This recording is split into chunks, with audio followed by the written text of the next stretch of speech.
मैं कोलकाता गया था जब ममता बनर्जी जय श्री राम बोलने पर लोगों को गिरफ्तार कर रही थी, तो जिद में जय श्री राम बोलने मैं कोलकाता चला गया था। जी अरे आप कोलकाता में, बंगाल में इधर उधर की बात ना करिए। आप सिर्फ पार्क सर्कस चले जाइए, पार्क सर्कस। जी मुस्लिम बहुल इलाका है, अपनी आंख से देख के आया हूं, आंख से। पूरे कोलकाता में डबल हेलमेट पहनी जाती है और 2 के बजाय 3 आदमी नहीं बैठ सकते। लेकिन पार्क सर्कस जो मुस्लिम बहुल इलाका है, जी जी वहां किसी दरोगा की औकात नहीं है कि किसी को रोक ले कि वो हेलमेट नहीं पहने हैं या वो ट्रिपल राइड कर रहा है। ये कोलकाता की बात बता रहा हूं मैं आपको।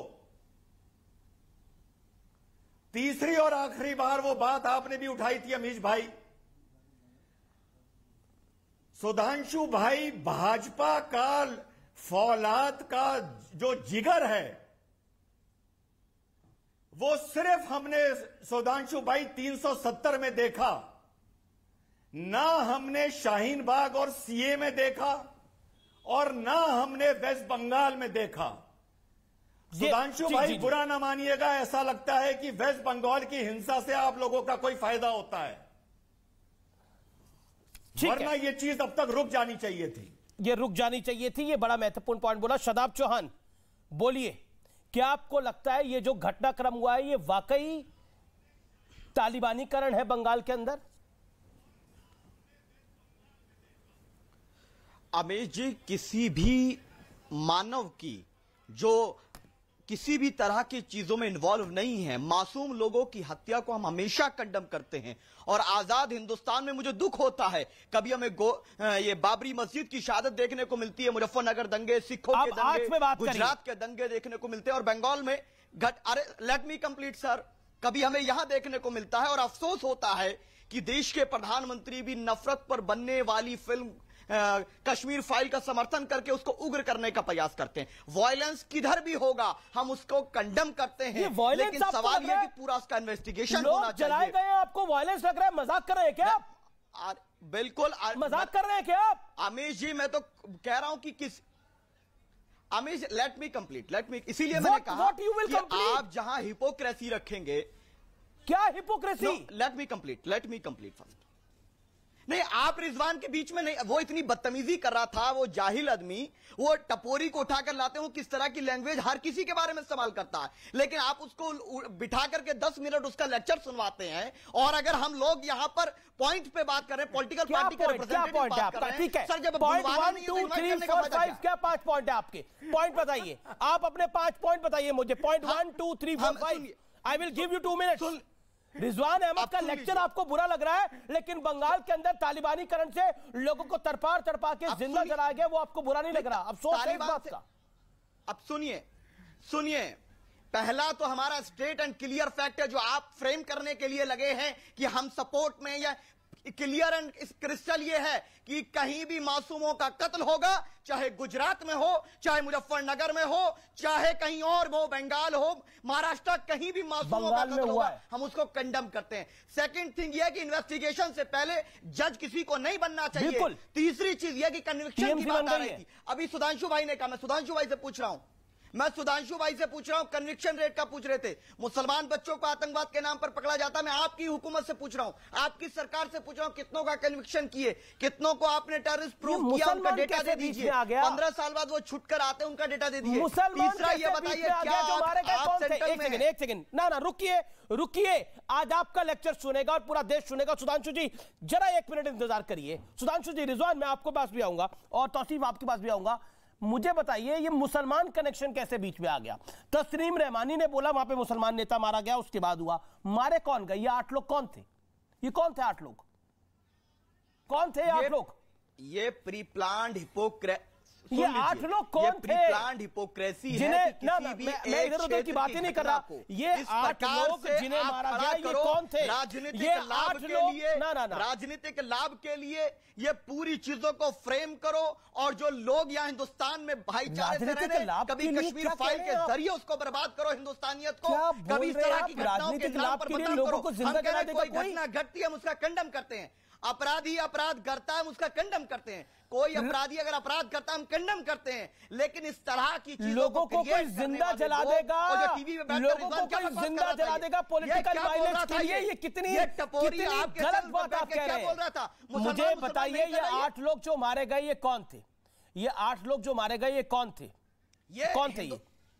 कौन थे ये? हिंदुस्तानी थे, ठीक उसकी तरह जब कौन थे? कौन थे? नाम बोलिए। मौजूदा एमपी के घर को जलाया गया था। कौन थे? ये लड़ाई में किन के लिए लड़ रहा हूं? ये लड़ाई में किन के लिए लड़ रहा हूं बताइए ना। वो 8 लोग जिनको आप कह रहे हैं, जो आप कह रहे हैं कि कौन थे, मैं जानना चाह रहा हूं आपसे। उस घटना का समर्थन कोई किया? कौन थे आप लोग? कोई समर्थन किया? किसी ने समर्थन नहीं किया। ये 8 लोग और ना करना चाहिए किसी को, क्योंकि मानवता के जो खिलाफ है उसके खिलाफ है। हमारे को कोई फर्क नहीं है। ये 8 लोग कौन थे? इस जवाब का मुझे इंतजार रहेगा। मोदी को किया। ये 8 लोग कौन थे? देखिए ये हिंदुस्तानी है। आप तो एनआरसी के जरिए निकलवाना चाहते हैं, लेकिन हम तो हिंदुस्तानी। तो क्यों मुसलमान कर रहे थे? तो क्यों मुसलमान कर रहे थे तुम? देखिए मुसलमान का कौन बोला? आपने बोला भाई। ये क्या का सुधांशु भाई ने कहा? सुधांशु त्रिवेदी को बोलने दीजिए। मैंने कन्विक्शन के रिगार्डिंग सुधांशु भाई से सवाल किया। एक सेकंड, रिजवान अहमद भी जवाब देना चाहते हैं। आप शांत बैठो, शांत बैठिए। सुधांशु जी, आपने देखा अमीर जी कि हमारे तीनों विरोधी प्रतिनिधि क्या बोले।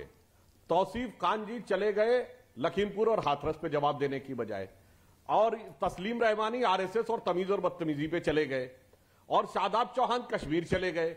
ये तक नहीं पता कि यहां पीड़ित लोग खुद मुस्लिम हैं, और बस हिंदू मुस्लिम के ऊपर आ गए। ये साफ दर्शाता है कि इनको इस विषय की कोई ना जानकारी है, ना इसको विषय को लेकर कोई संवेदना है। इनको केवल आकर इसके ऊपर थोथी और भोंडी राजनीति करनी है। यह बहुत दुखद बात है। अगर आप ये बात कहना चाहते हैं, कन्विक्शन रेट की बात छोड़िए, शादाब चौहान साहब जो कन्विक्टेड है उनको मानते हो क्या? अफजल हम शर्मिंदा है, तेरे कातिल जिंदा है। सुप्रीम कोर्ट के द्वारा डेथ सेंटेंस और उसके जजमेंट में लिखा है rare of the rarest crime. Yakub Memon judicial killing हो गई, बुरहान वानी हेडमास्टर का बेटा हो गया, पत्थरबाज वाले वो तो भटके हुए नौजवान हो गए, इशरत जहां बेटी हो गई, जाकिर नायक शांति का मसीहा हो गया। फिर कहते हो मुसलमानों के लिए किया जा रहा है। आतंकवाद का तो मजहब नहीं होता ना शादाब चौहान, तो कश्मीरी फाइल्स में आतंकवादी का मजहब क्यों दिख रहा भाई? और उससे अपने को जोड़ ही नहीं रहे, उसको ओढ़ रहे अपने ऊपर। इसलिए आप अपनी पहले स्थिति साफ कर लीजिए। और जहां तक मुसलमानों के खिलाफ कार्रवाई का रोना है ना, आज का नहीं है शादाब चौहान। इन्हें कश्मीर फाइल के अंदर आतंकवादी के साथ खड़ा होना है। रियल लाइफ के अंदर भी आतंकवादी के साथ खड़ा होना है। जाएंगे, आरएसएस पे जाएंगे, हाथरस पे जाएंगे, मगर बीरभूम बंगाल के ऊपर जवाब नहीं देंगे। ठीक है, जवाब परिवार का ठीक है, जवाब नहीं बता पाए। शादाब चौहान 40 सेकंड आपके, जवाब दीजिए, then I will go to Rizwan Ahmed. और सीरियस नोट जवाब दीजिएगा। सुधांशु भाई, अफजल गुरु, हाँ सुधांशु भाई बताइए, किसने कहा अफजल गुरु को शर्मिंदा है? किसने अजमल कसाब का समर्थन किया? लेकिन सावरकर का समर्थन करने वाले हैं। गोडसे का मंदिर उत्तर प्रदेश में है, बाबा का बिल्डोजर गोडसे के मंदिर पे नहीं चलता। और आप आतंकवाद की आरोपी आज पार्लियामेंट में बैठी है, गांधी का अपमान करती है आप ही के बराबर में। बताइए क्या आपके अंदर हिम्मत है उसके खिलाफ एक शब्द बोलेंगे? सुधांशु जी, आप तो नहीं मानते गोडसे को, लेकिन आपकी एमपी मानती है। आपके प्रदेश में जहां सरकार है वहां उसका मंदिर है।